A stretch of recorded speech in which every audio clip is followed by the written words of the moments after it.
Hello, book lovers, and welcome to episode 153 of Authors Love Bookstores from a Mighty Blaze.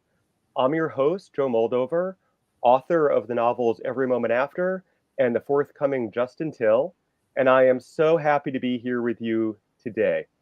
Every week, along with my partner and co host, Kimberly Hensel Lawrence, we crisscross the United States and beyond, visiting independent bookstores and the authors who love them. And today, we are in New York City visiting Book Culture with author Lisa Gornick and Book Culture's Vice President of Operations, Cody Madsen. Lisa and Cody, welcome to the show and thank you for being here.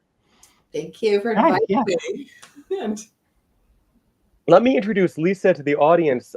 Lisa Gornick is the author of 5 novels, most recently this month's Anna Turns. Her stories and essays have appeared in the New York Times, Paris Review, Prairie Schooner, and elsewhere.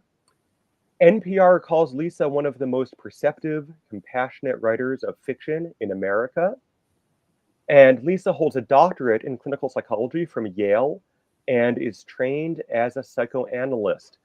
Lisa, congratulations on Anna Turns. It's a wonderful book. thank you. I'm going to begin with you. You chose Book Culture as the bookstore to appear with today. And we're so happy you did. And hello, Robin. Thank you for being here with us as well. Lisa, tell us about Book Culture. What is so great about this bookstore? Why did you choose it?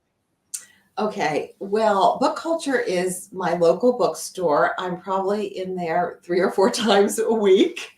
And I actually live right in between two of the book cultures, but the one that I chose is the main branch, which is on 112th Street. And I think it's the platonic ideal for me of what a bookstore should be. First of all, you come off of bustling Broadway in the Columbia neighborhood and you turn onto 112th Street, and you might be turning onto a European street. And by the time you enter, it is quiet and a little bit reverent, and immediately you feel like you're in this warm oasis. And what I love, many bookstores, but what I love particularly about Book Culture is that it encapsulates many different kinds of bookstores in one venue right on 112th Street. On the first floor, you feel like you're in a small curated bookstore. And it's not that I don't like cafes and bookstores. I very much enjoy that, but I love that there is no cafe in this bookstore. So that the people who come are really coming for the books. They're serious readers. They're not coming primarily to buy gifts, though I'm sure plenty of people come in to buy gifts. They're coming because they want to browse and they're probably looking for something very specific. And on the first floor are tables with the most recent releases and literary fiction, as always showcased. And then behind that are really interesting contemporary books about politics and world affairs and philosophy and so on. Then there's a staircase that goes up, and I love the staircase because lining the staircase are books that are discounted, basically heavily discounted. And so it's that browsing experience that one really gets if you only go into a bookstore. I mean, I would not usually be browsing cookbooks or poetry books, but there's such wonderful bargains that as you're walking up, you stop and you start picking up books, and I often am buying them. And by the time you get upstairs, then it's a whole nother atmosphere. It feels almost as though you're in a library upstairs. There's a beautiful, welcoming desk for information that people really go to. It's not at all like at Barnes and Noble where you feel like you're interrupting somebody behind a computer. There really are people there that want to talk to you. And one of the things I love about the bookstore is that the Columbia professors, most of them, I think, or at least in the humanities, stock their books there. So I get to spy and see what people are assigning. I look always to see what Gary Steingart has assigned, or Zadie Smith, or other visiting faculty, and it's really wonderful. The biggest, I think, literary thrill of my life was once when I was waiting in line at the information desk and somebody came to ask about one of my backstock books. And as I followed them surreptitiously line, I saw that it had been assigned for a course, which was really a thrill. Oh, wow. I also love that it has a huge backstock. So it really is like being in a library. And there are little perches to sit and you can browse books. And it is my rule that I will only order a book online if I can't find it there and I'm disappointingly told it cannot be ordered. And then I will resort to buying it online. So I just love book culture on 112th Street, and I hope everyone who comes to New York City will come visit it. Oh my gosh, I love it. You paint such a wonderful picture of the store. And hello, Joan, coming from Narberth Bookshop in Pennsylvania, near where I used to live. Thank you for being here, And Cody. I'm Joan, because I was just at Narberth. Oh, there you go. There you go. Cody, I love the way Lisa paints a picture of the store. Tell us a little bit more about book culture. Tell us a little bit more about the store's presence, its mission, about what the atmosphere is like. Can you take us there? Yeah. Oh, thank you, Lisa. That's I I don't know that I could even measure up to that. It's such a beautiful like encapsulation of everything about book. I was walking up the steps with you in that. So thank you again, and thank you for choosing us. Yeah, book culture is we are a statewide bookstore chain almost. We've got 4 locations here in the city. The original location is where I am here on 112th. And we've been in this space for about 28 years. And then about 13, 14 years ago, we opened another store in the same neighborhood. There had been a bookstore continuously on a corner 2 blocks up. I think for like 60 years, there's always been a bookstore there. So when that store was leaving, Book Culture took it as an opportunity to kind of expand and try a different model of bookstore. So the Book Culture on 114th is very much like a corner bookstore model, more kids and gift and very, very focused on contemporary. And then we have a couple other locations here in the state, one in Long Island City, Queens, and then a new location up by Rochester in Pittsford. And yeah, and it was really lovely again to hear Lisa's kind of vision of the bookstore, because it's very much what our aim is. We try to do a balance of carrying kind of the preeminent like literary writers and scholars in our store. We work really hard to build up a backlist catalog of, again, like academic, but also and literary work. Yeah, so really that's and we also have used books, but only at the 112th store. And I think that really helps really fill it, make it feel kind of like a classic bookstore. Oh yeah, I love a bookstore with like a used bookstore like Nook or Cellar or something like that. That's great. Yeah. Love it. To the audience, we are dropping links for you to head online to Book Culture to pick up a book, and in particular, pick up a copy of this book. Pick up Anna Turns, the newest from Lisa. Lisa, for those who don't know, will you give us an elevator pitch for this, your 5th novel, Anna Turns, which is getting great reviews. We're going to be posting links to what the very nice things people have said about the book in the links, but tell us a little bit about it. Okay. Anna Turns unspools on a woman's 60th birthday, and it takes place over the 24 hours of her birthday, opening at midnight when she receives an email from her 88-year-old mother, who her friend describes as more battleship than mum, a former catalog model who became an actuary. And in the email, her mother gives her an accounting of what it costs to raise her. And Anna is crushed by this email, but she's mostly crushed that she is crushed. She says she's 60 years old. How could she possibly still be crushed by her mother? But she is. And not long after, she receives a text from her lover of 7 years demanding that he see her that day. And it's a day that's already crammed for her. She's headed to yoga when she wakes up with her quarreling nieces. And then she's going to meet her transitioning adult child at the Metropolitan Museum. And she has an emergency meeting with a writing client. of hers. And then the day is going to move forward to a party that's being thrown by her brother, who's just recently hijacked their father's will, and her husband, who's the kindest man she's ever known, but they haven't had sex in 9 years because of his back injury. So she's leading a very complicated life. And as the day unspools, as the title suggests, she does a lot of turning. She turns away from some things that are just no longer serving her. She turns back to some things that she's sort of allowed to slip away. And then she turns towards a vision of where she might want to head in the next third of her life. And so that's Anna Turns in a nutshell. Yeah, and I mean, correct me if I'm wrong, but it is inspired in some way by Mrs. Dalloway. Is that correct?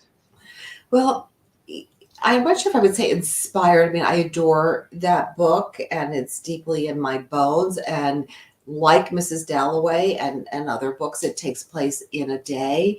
But Mrs. Dalloway was on my mind.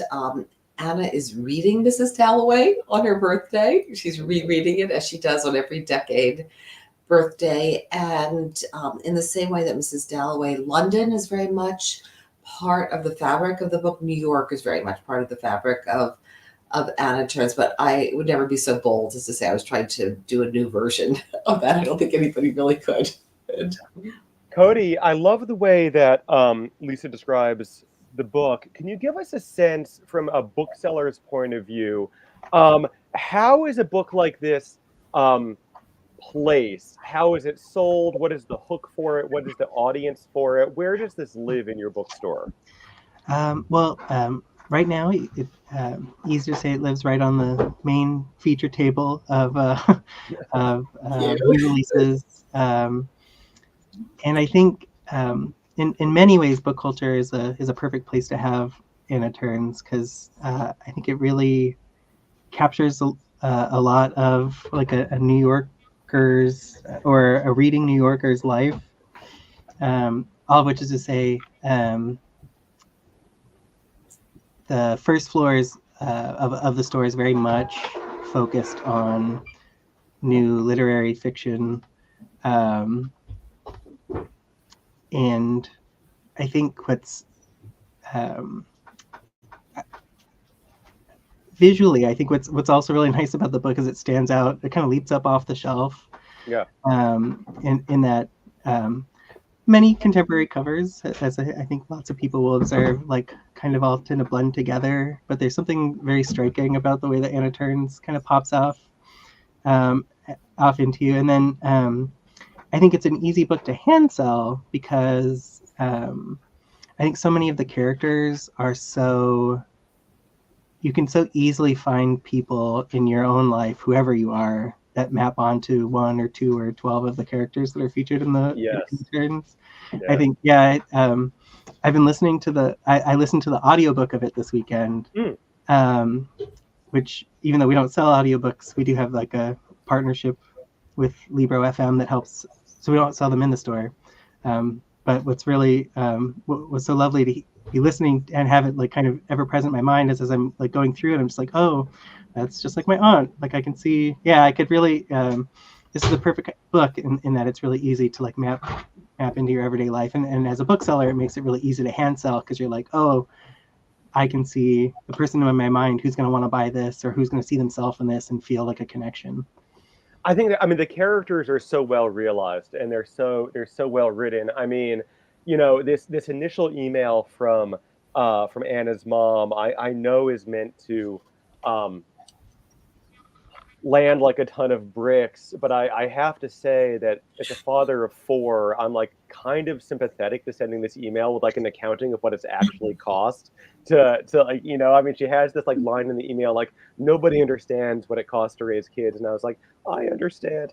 But this is the thing. I think that even when characters are doing things that are not admirable or whatever, they're very identifiable. Lisa, I have to kind of go straight to this question about your day job or former day job. It's something that I've just over the 153 episodes that we've done, I've been kind of fascinated by the relationship between what authors do for a living and the art that we create.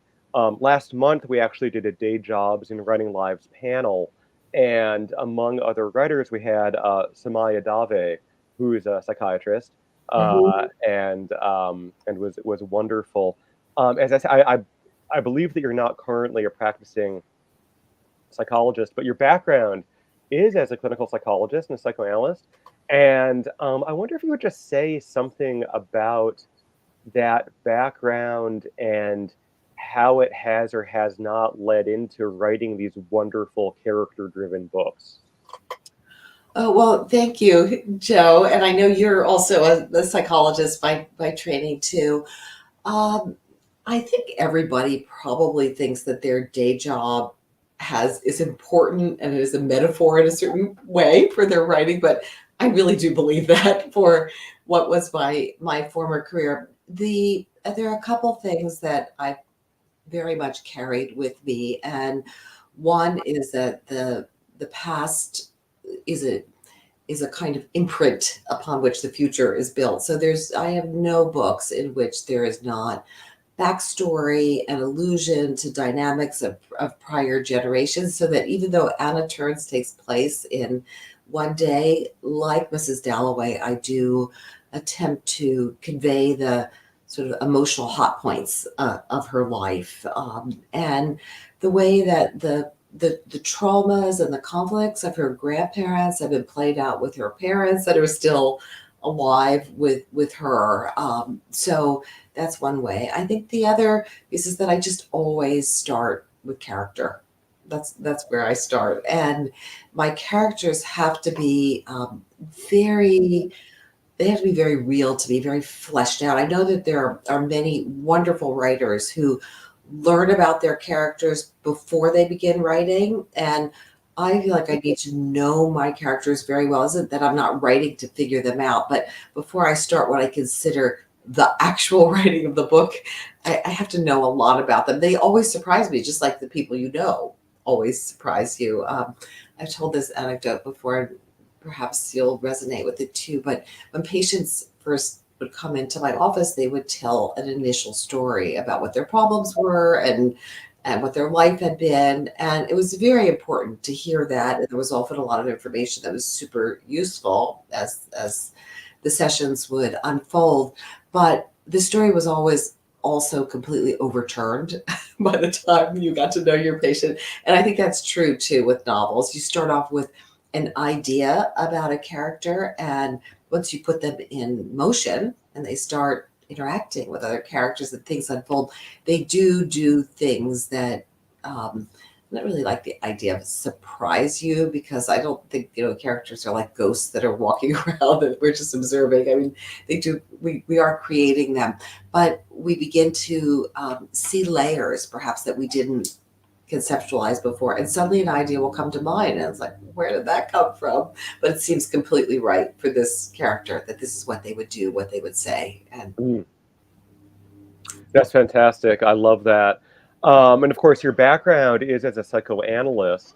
So, by training, you're a psychologist who is, I think, more inclined than many to be thinking about unconscious dynamics and family history and things like that. Do you feel like with your characters that you have a sense of what's on the page as only being the tip of the iceberg? I mean, could you tell us, much more if you wanted to about the childhoods and backgrounds and unconscious desires of these characters? Do you feel like you have those kind of character sketches in your mind the way that you might for a patient you've been working with for some oh, time? absolutely, absolutely. And I think it's very important that the text itself not get clogged down with a lot of unnecessary details. But I can tell when I read a book when the author has a richly conceived character. And the other thing that I love as an analyst when I look at my own work. So I write a lot of drafts. And so by the time I get to the later drafts, I'm discovering things that I didn't know that I had unconsciously put in there. Mm, And so One example was I had the title very early on, Anna Turns, but I didn't really know the meaning of it. It just was there. And it was only actually when I saw it on the cover of the book. And there's a visual joke that I have to share that I love that the illustrator did, which is that the book works when it's turned upside down too. It's a mirror image. Oh, yes. Yeah, you're right. That's fantastic. And so that's just an example that there are often things that you see in your own book that you put there. And even in the original draft I had of the book, a very early draft, I had written it only from Anna's point of view. And in the final version, there are 5 chapters in which we turn away from Anna into other people's consciousness point of view. And in so doing, the reader begins to know things that Anna hasn't heard, stories that she herself doesn't know, though she's probably absorbed in inchoate ways. And I realized that even the structure of the book involved this sort of turning away from Anna and back. And so I find that very, very interesting when the book begins to reveal to the author itself things that the author wasn't conscious of. And then, of course, as having been trained as an analyst and seeing the world that way, I find with each book, and I don't think I'm alone with this, that I'm writing myself into a new phase of life. So I leave the book sort of a different person than when I started. Oh, that's so interesting. I love the way that you say that. To the audience, I just want to remind you that we are dropping links into the chat for you to pick up a copy of Anna Turns from Book Culture. Click the link. You can pick up a copy from the store. I don't know if it's possible to get an autographed copy. Cody, do you think that people could get an autographed copy if they order online potentially? Yeah, we could definitely get that worked out. Definitely, I could work with you on that. Fantastic. So click 10 minutes. Yeah. So those of you with us online, those of you in future time watching this video, click the link and pick up a copy. When we first started doing this show, almost 4 years ago, there were no book events happening. Happily, that is no longer the case. And Lisa, you are heading to the great state of Massachusetts, where I'm sitting now. You're going to be at Belmont Books tomorrow. Yes. 7 o'clock with Virginia Pye, author of The Literary Undoing of Victoria Swan. Belmont Books is a friend of the show. We're not allowed to have favorites, but it's a lovely independent bookstore. I want to talk events for a moment. Cody, I know that book culture is back in the events business, thankfully, after the COVID shutdown. I would love to hear from you about events in the bookstore. And one thing I'm always interested in when I speak to a independent bookseller is to ask, are there events that stick in your mind as having been particularly memorable or exciting or unusual or whatever? Is there something that leaps to your mind as a amazing book event? I mean, I guess I should say we're very lucky to have had many amazing events. Most of them, I would say, are pretty great. I think one that immediately leapt to mind was we had a pretty distinguished author. I don't want to give her name because the story is kind of funny, but she was very nervous, which is also kind of surprising because very acclaimed. We had a big crowd of people, and I was like, oh, and there's some water on the table, and she was just like, is there any way that you could get something stronger? And I fished out. I was able to I had just enough time to run across the street where there was a liquor store, and we got a little bottle of vodka, and she had it. It was in a clear cup, and so you would just assume it was water. Which I guess I offer up to say that's the kind of we'll do whatever we need to get the event through kind of gumption, and the event went great. She was great. Oh my gosh! Do you have a dream? Is there like a white whale author that you've never been able to get, but that you would love to get into the store? I mean, again, we've been very lucky. I think being in New York, we're really lucky to get to work with a lot of great authors. I think I have really fond memories of times when we got to host like Andre Asaman, or one of my favorite, maybe one of my dream events came true a few years ago, and that was we hosted Lisa C. for an event. And she was one of, like, growing up, she was one of my favorite writers, and I think I'd read every book up to that point. And so getting to host her in the store was really just wild. Fantastic. You know, Lisa, Cody's story about the author with the vodka, I guess, sort of like, you know, sort of points to a truth that we're doing very solitary jobs. And I think a lot of us as authors are introverts. We like to be observers. We like to be a fly on the wall. And yet when a book comes out, we find ourselves in a situation like the one you're in right now, Right. where you are, you know, on camera or in front of an audience, or stepping into the limelight. And I think there are authors who love that, and there are others who really struggle. What's your relationship with this phase of the book process? Well, first of all, I'm grateful to be here, so thank you for having me here. I wouldn't say that I'm a person who seeks the limelight by any means. You know, my happiest days are writing and reading. On the other hand, it's really wonderful to come to bookstores and to have an opportunity to I usually have an interlocutor to talk with another wonderful author. It's just such a privilege of another author such as yourself and Cody have read your book. Yeah, I feel, you know, very grateful for that, and that's very gratifying. And then to meet readers, so I'm happy to do it when I'm actually there. It's not something that I particularly look forward to.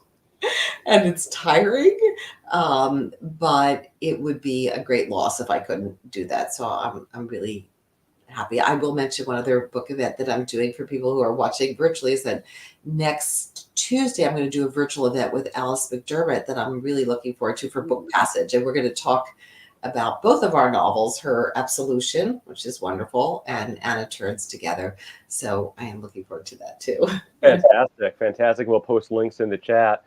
I agree with you. It is exhausting. It is draining. I think as introverts, we're oftentimes sort of lose energy in these moments rather than sort of gaining it. I guess the only harder thing, and you've maybe had this experience as well, is when you do an event and there's no one there, and then that doesn't. So it makes me think of the Oscar Wilde quote that the only thing worse than being talked about is not being talked about. So that's.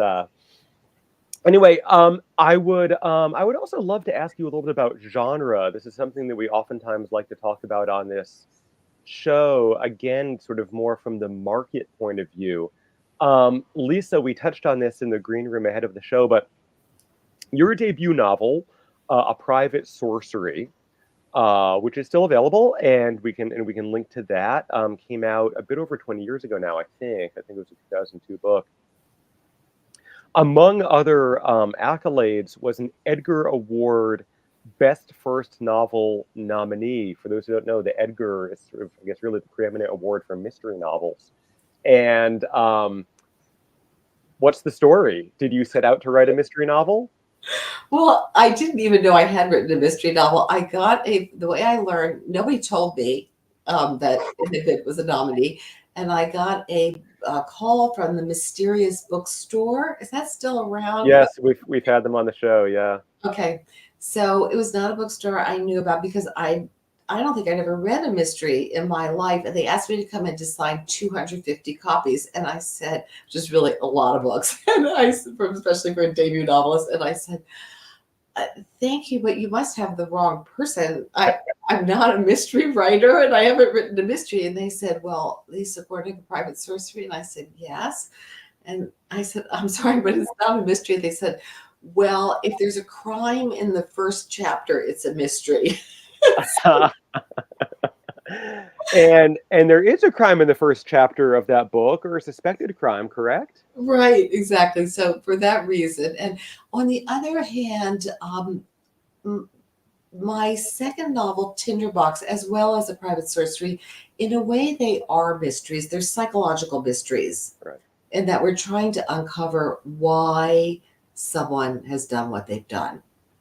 And although Anna Turns is not as blatantly a psychological mystery, it in many ways is also a psychological mystery in the sense that Anna is trying to understand, or comes to realize that it's vital for her to understand why her mother has sent her that email on midnight on her birthday, or why her brother has hijacked their father's will, or why she's having an affair, so that all of these things become are sort of psychological mysteries, and that when she begins to understand them better, she's liberated to make some more autonomous choices. Yeah, yeah. I mean, it's so interesting. I mean, I think we kind of get two types of answers to this question on the show. There are people who are just dedicated to a genre, authors who are dedicated to a genre, and have just always loved, sci-fi or crime or whatever, and just want to write to that genre. And then there are others like you who write what they want to write, and then somebody says, well, you might not know it, but you've, according to this rule book, there's a crime in the first chapter. Guess what? Um, I had that experience with my first book, which was, unbeknownst to me, a young adult novel, because it was written in a young first-person voice, and so I just wrote a novel, and then they told me that it was contemporary YA, and I said, cool. So it's so interesting. I think you had mentioned to me backstage that you weren't a mystery reader. I mean, how did you feel about finding yourself on that shelf? Well, I was befuddled. I was totally befuddled, but I think the book was still marketed as literary fiction. Mm-hmm. It came out with Algonquin, and I think that's how it was viewed and seen as psychological character driven. Um, I'm not sure how many mystery readers actually read it. Although, I mean, you're blurbed by Angie Kim, who says It's wonderful true. things about your book, and is a It's true. fantastic mystery writer. Cody, I wonder if you would say something about this sort of genre question. I mean, I feel like many authors have kind of a mixed relationship to it, in terms of a, being a little bit confused by the rules of genre, and b, I think sometimes sort of feeling like it can be limiting in a way, that it can sort of, steer towards some audiences and not others. What is your feeling? Are there people who come into your bookshop who just only want to see mystery and are not going to look at the literary fiction, or vice versa? Is it something that you think can be limiting? How do you think that works? That's a great question, and honestly, it's one that we talk about, I think, every couple of weeks when we have like a team meeting to try to figure out about how we organize the store. Right. And it's definitely something that has kind of changed and evolved in the like decade that I've been at Book Culture, where I think over time we've carved out more dedicated spaces for more specific genre writing. But with that, like additional uh, taxonomy, it gets really confusing. It's like, oh, well, where do you put Stephen King? Is it horror, or is it thriller, or should it go in literature because that's where most of his books are? Or and so we've been trying to kind of walk a balance of create space for people to discover things that they might not have otherwise been looking for by putting some surprising titles in a horror section or in a fantasy section, but on the other side too, trying to um, work with people to figure out if they're asking for a mystery. Well, like what is the feeling you're chasing?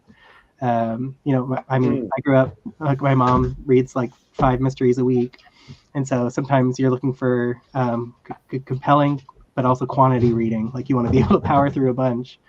So just being able to work with each person as they come in to try to figure out what's going to be the right um, meeting place. I love the way you say that. What is the feeling you're chasing? I think that's kind of the question. I think that's a fantastic way of thinking about it. So interesting. Um, speaking of selling books selling books, let's do it. Let's do some book recommendations. Cody, you are the professional here, so I'm going to go to you first. I'm going to remind the audience that we're going to have links to all the books we mention in the chat. So whether you're watching with us this evening or watching this video in the future, use the links to pick up the books we mentioned from only one place, from Book Culture. And Cody, tell us, what are you excited about right now? Yeah, well, again, I'd like to circle back and say, if you haven't already, you should definitely pick up Anna Turns. I think, I was trying to think in some of my other hand sell lines, I'd include, I think it really hits on something that's very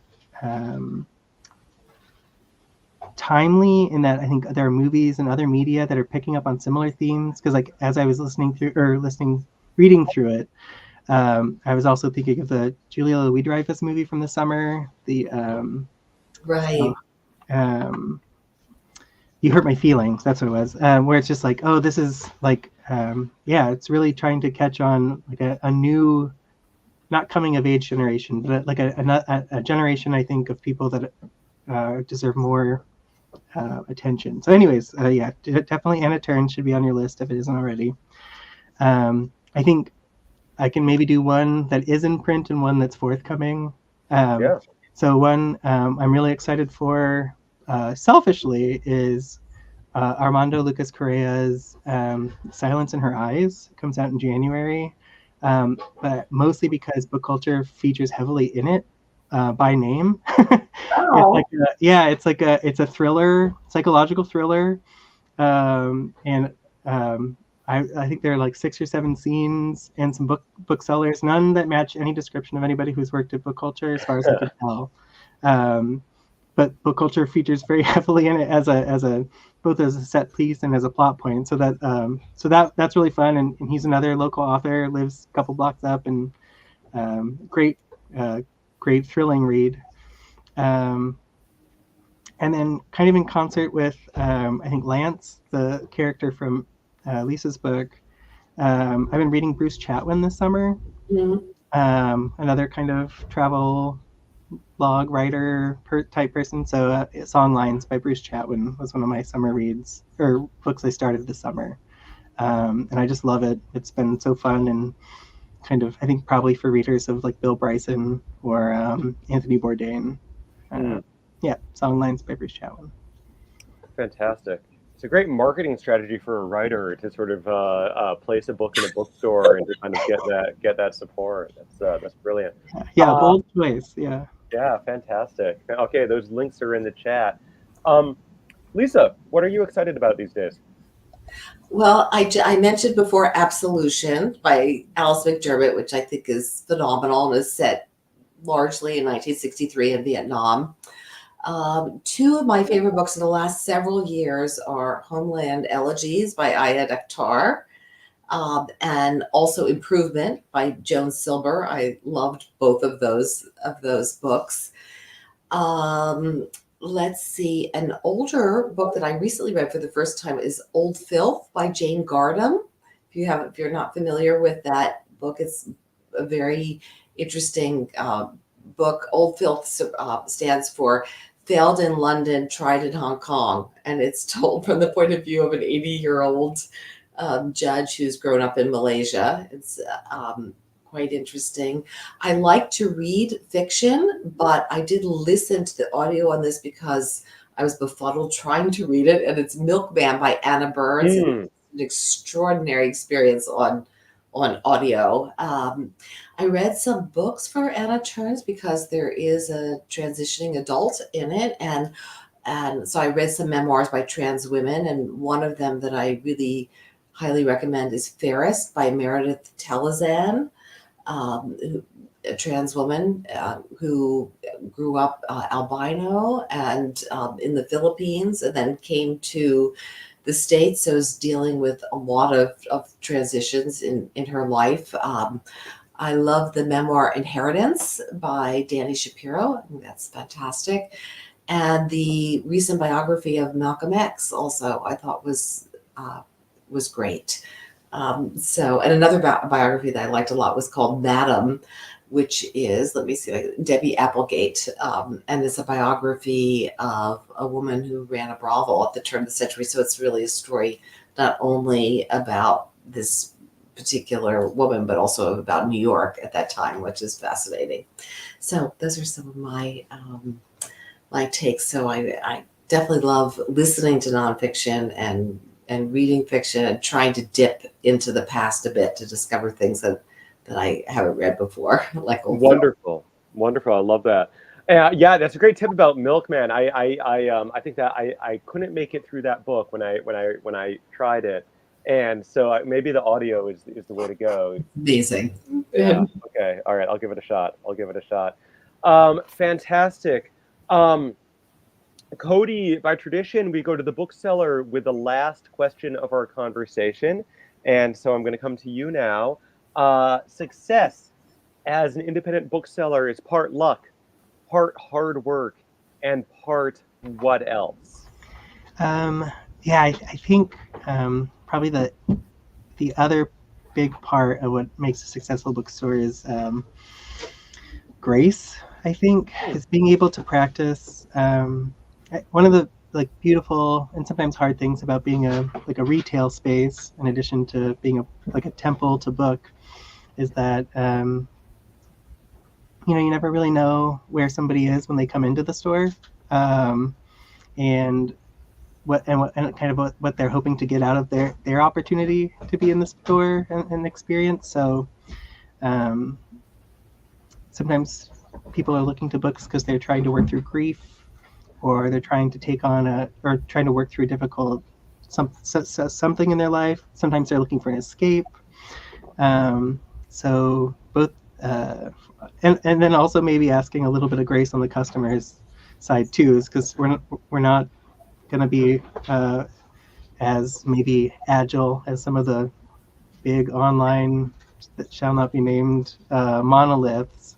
And it may take a couple of extra days for us to special order something, but for I think probably what has helped us be so successful is that we really try to take each day at a time and to take each person who comes in the store, meet them where they are.